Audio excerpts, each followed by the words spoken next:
দর্শক আসসালামু আলাইকুম।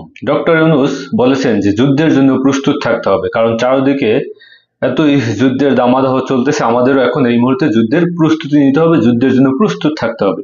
এবং এই সামান্য এই কথাটাকেই আপনার বিভিন্ন রাজনৈতিক দলের নেতাকর্মীরা তারা এটাকে ট্রাম্প কার্ড হিসেবে ব্যবহার করছেন ডক্টর ইউনূসের বিরুদ্ধে। তারা বিভিন্ন কিছু নিয়ে আসতেছেন যে ডক্টর ইউনূস এর কথা, যুদ্ধের কথা কেন বলবেন, যুদ্ধ হবে কি হবে না, বা যুদ্ধের কথা তো তিনি বলতে পারবেন না। তিনি আসছেন একজন অন্তর্বর্তীকালীন সরকার, তিনি শুধুমাত্র একটা নির্বাচন দিবেন, নির্বাচন দিয়ে তিনি চলে যাবেন। তো যখন ডক্টর ইউনূস সরকার এই আপনার বাংলাদেশের দায়িত্ব নিয়েছিলেন, তাকে কি আপনারা প্রেসক্রিপশন দিয়ে দিয়েছিলেন যে ডক্টর ইউনূস কোন পর্যন্ত কথা বলতে পারবে, কতটুকু কথা বলতে পারবে, সে যুদ্ধের কথা বলতে পারবে কি পারবে না, এরকমের তো কোনো ক্রাইটেরিয়া আপনারা দিয়ে দেন নাই। তাকে আপনারা বাংলাদেশের নেতা, বাংলাদেশের একজন সরকার হিসেবে মেনে নিয়েই তাকে তার হাতে ক্ষমতা হস্তান্তর করছেন, বা তাকে আপনারা ক্ষমতার আসনে বসাইছেন। এখন আপনারা এই কথা কেন বলতেছেন? আবার এমন একটা পরিস্থিতিতে আপনারা বলতেছেন যে আসলে এই মুহূর্তে যুদ্ধের প্রস্তুতি নিয়েই তো থাকতে হবে। যেমন আপনি দেখেন, যদি ভারতের কথা চিন্তা করেন, যখনই ভারত পাকিস্তানের যে উত্তেজনা, ভারতের ভিতরে দলমত নির্বিশেষে প্রত্যেকটা রাজনৈতিক দল, বিরোধী দল, ছোট ছোট রাজনৈতিক দল, সবার একই বলি যে পাকিস্তানকে কোনো ছাড় নয়। তারা যুদ্ধে যাবে কি যাবে না এটা তাদের ইন্টারনাল ব্যাপার, কিন্তু তাদের যে মুখের বুলি, মুখের যে কথাবার্তা, মুখের যে আগ্রাসনী ভূমিকা, সেটা কিন্তু তারা দলমত নির্বিশেষে এক জাতিতে পরিণত হয়েছে। আপনি যদি পাকিস্তানের কথা চিন্তা করেন, শেহবাজ শরীফ সহ সেখানকার ছোট বড় বেলাল ভুট্টোর কথা যদি চিন্তা করেন, পাকিস্তানের আপনার ইমরান খানকে জেল থেকে তাকে বক্তৃতা দেওয়া হইতেছে, জেল থেকে তাকে কথা বলার সুযোগ দেওয়া হইতেছে, তাকে আপনার এই যে টুইট করার সুযোগ দেওয়া হইতেছে, তাকে মিডিয়ার সামনে নিয়ে আসা হইতেছে, জাতির উদ্দেশ্যে তিনি ভাষণ দিতেছেন, বলতেছেন যে পাকিস্তানের যদি কোনো একটা ক্ষতি হয় সেটা কোনোভাবেই মাইনে নেওয়া যাবে না। মানে সমস্ত পাকিস্তানি এক হয়ে গেছে, দল মত নির্বিশেষে, এই দল সেই দল, ছোট দল বড় দল,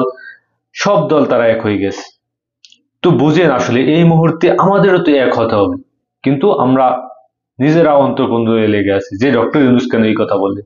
আরে ভাই, চারদিকে যুদ্ধের দামাদহ, আমাদের মায়ানমারের অবস্থা দেখেন। এই মুহূর্তে যদি আপনি যুদ্ধ করবেন কি করবেন না, this is not a fact, কিন্তু আমরা যে ঐক্যবদ্ধ জাতি, আমরা যে একক নেতৃত্বে আপনাদের যে ভূখণ্ড রক্ষার্থে কাজ করব, বা ভূখণ্ড রক্ষার্থে আমরা যে ঐক্যবদ্ধ থাকব, সেটাকে প্রাধান্য দিয়ে ডক্টর মোহাম্মদ ইউনূস বলছেন আমাদের যুদ্ধের জন্য প্রস্তুত থাকতে হবে। এটা তো বলতেই হবে এই মুহূর্তে পরিস্থিতির বিবেচনায়।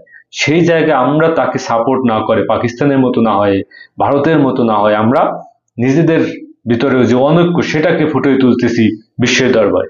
আমরা বলতেছি কি, আমাদের সরকার প্রধান কেন যুদ্ধের কথা বলবে, কেন তিনি বলবেন বিভিন্ন বাহিনীকে যুদ্ধের জন্য প্রস্তুত থাকার জন্য? What is this nonsense and stupidity? মানে কল্পনা করা যায় যে এদের আসলে ন্যূনতম দেশপ্রেম আছে কিনা, আমার কাছে এখন সেটা সন্দেহ হইতেছে। আরে ভাই, আপনি ডক্টর ইউনূসের কাছ থেকে নির্বাচন আদায় করবেন সেটা ভিন্ন বিষয়, কিন্তু আপনি ডক্টর ইউনূসের যেটা ভালো, বা ডক্টর ইউনূস যেটা স্বাধীনতা সার্বভৌমের যেটা প্রশ্ন, সেখানে আপনাকে ঐক্যবদ্ধ থাকতে হবে না?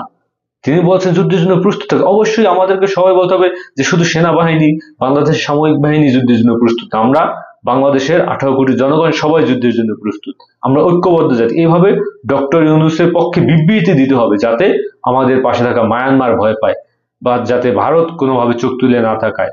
এভাবে আমাদের যদি ভিতরে ভিতরে অনেক কিছুই থাকতে পারে, কিন্তু আপনাকে তো এই কথা বলতে হবে। কিন্তু সেটাকে না বলে বরঞ্চ তারা ডক্টর ইউনূসের বিপক্ষে লেগেছে, যে উনি যুদ্ধ লাগাতে চায়, উনি যুদ্ধ লাগিয়ে তারপর দীর্ঘদিন যাবৎ ক্ষমতা টিকে থাকতে চায়, ক্ষমতায় টিকে থাকার জন্য তিনি এই ধরনের কাজ, এই ধরনের কথাবার্তা বলতেছেন। এর থেকে নিম্ন মানের চিন্তা ভাবনা মানুষ কিভাবে করে আমি বুঝি না। কল্পনা করা যায়, যিনি রোড ম্যাপ দিয়ে দিছে ডক্টর ইউনূস, যে এবছর ডিসেম্বরের শেষের দিক থেকে 2026 জুন নাগাদ এর ভিতরে নির্বাচন হবে, এর থেকে আপনারা কি রোড ম্যাপ চান?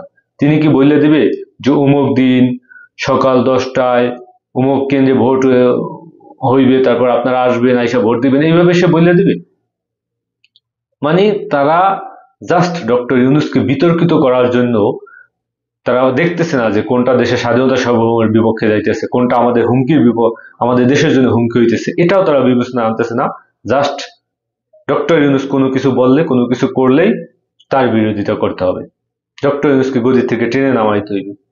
কিন্তু আমাদের পাশের দেশে কি হইতেছে, আমাদের মায়ানমারে কি হইতেছে, পাকিস্তান ভারতের যুদ্ধের যে উত্তেজনা সেটা চলতেছে, এই মুহূর্তে আমরা ঐক্যবদ্ধ জাতি হিসাবে নিজেদেরকে পরিচয় করিয়ে দিতে পারতেছি না, নিজেরা ঐক্যবদ্ধ হতে পারতেছি না, বরং ক্ষমতায় কিভাবে বসবো, কখন বসবো সেটা নিয়ে আমরা টানাটানি করতেছি এবং প্রশ্ন করতেছি যে এই সরকারের এই কথা বলার অধিকার নাই।